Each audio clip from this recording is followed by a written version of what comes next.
আলোচনা চলেছিল আমাদের যে নামাজের পরে নবীজি কি দোয়া করতেন। তো তারই ধারাবাহিকতা আজকে আমরা আলোচনা করব যে নবীজি নামাজের পরে একটা গুরুত্বপূর্ণ কিছু শব্দ দিয়ে আল্লাহর কাছে দোয়া করতেন। আমরা ওই দোয়াগুলো শিখবো ইনশাআল্লাহ। আমার সাথে একটা বলো, বুলুগুল মারাম, একটা হাদিসের কিতাবের নাম, বুঝতে পারলা? হাদিস নাম্বার হলো 322 নম্বর হাদিস। কত নম্বর হাদিস? 322 নম্বর হাদিস। এই হাদিসের মধ্যে একজন রাবি আছে, সাদ ইবনে আবি ওয়াক্কাস রাদিয়াল্লাহু তাআলা আনহু। তিনি বলেন যে কানা রাসূলুল্লাহ সাল্লাল্লাহু আলাইহি সাল্লাম কানা ইয়াকুলু ফি দুবুরি কুল্লি সালাতিন মাকতুবা, যে নবীজি 5 ওয়াক্ত নামাজের পরে এই সমস্ত বাক্যগুলো বলতেন।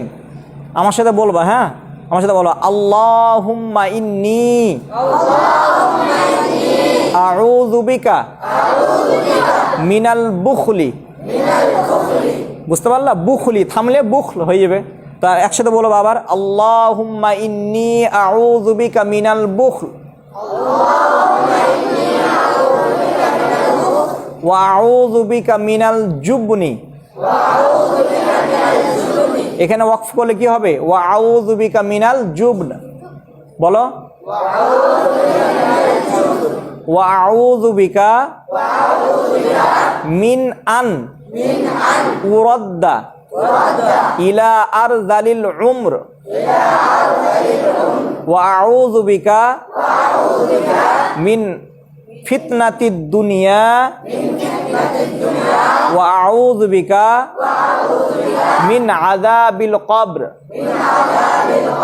এই দোয়াটার অর্থ দেখো।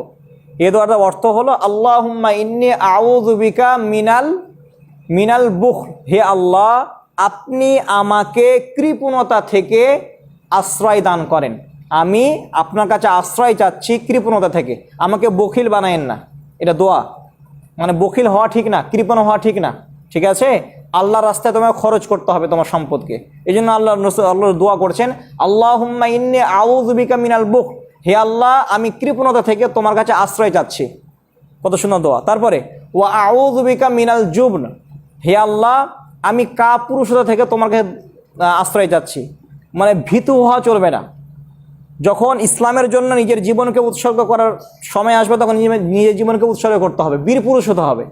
বুঝতে পারলে তো? এ দোয়ার অর্থ হলো ওয়া আউযু বিকা মিনাল জুবন ওয়া আউযু বিকা মিন আন উরাদ্দা ইলা আরযালিল উমর ওয়া আউযু বিকা মিন আন উরাদ্দা ইলা আরযালিল উমর, মানে বার্ধক্যের সময় অসহায়ত্ব থেকে আমি আপনার কাছে আশ্রয় যাচ্ছি।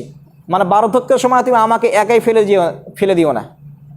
তারপরে ওয়া আউযু বিকা মিন ফিতনাতিদ দুনিয়া। হে আল্লাহ, আপনি আমাকে দুনিয়ার ফিতনা ফাসাদ থেকে রক্ষা করো। আমি এই দোয়া আপনার কাছে করছি। দুনিয়ার ফিতনা ফাসাদ থেকে দোয়া যদি কবুল হয়ে যায়, তাহলে তোমার মতো শান্তি কেউ থাকতে পারবে না। তারপরে ওয়া আউযু বিকা মিন আযাবিল কবর, মানে হে আল্লাহ, যখন আমি মৃত্যুবরণ করব, যেন কবরে আযাব থেকে আমি তোমার কাছে আশ্রয় চাচ্ছি। দুনিয়ারও দোয়া হয়ে গেল, মৃত্যুর পরে আখিরাতে কি দোয়া হয়ে গেল। এই দোয়াটা ভালো না? এই দোয়াটা সবাই পড়বো তো আমরা ইনশাআল্লাহ। এখন যারা অনলাইনে দেখবেন, দোয়াটা অনেক বড়, তো আমি বলবো যে গুগলে অথবা মেন কিতাব, প্রথমে আমি মেন কিতাব থেকে খুলবো, বুলুগুল মারাম একটা হাদিসের কিতাব নিয়ে নেব, 322 নম্বর হাদিস দেখে নেব। আর যদি কিতাব কেনার সামর্থ্য না থাকে, তবে গুগলে বা ক্রোমে সার্চ করবেন বুলুগুল মারাম লিখে 322 নম্বর হাদিস লিখলেই হাদিসটা চলে আসবে। সেখান থেকে আমরা মুখস্থ করে 5 ওয়াক্ত নামাজের পর আমল করতে পারবো ইনশাআল্লাহ। মনে থাকবে সবার? ইনশাআল্লাহ। আজকে এ পর্যন্তই।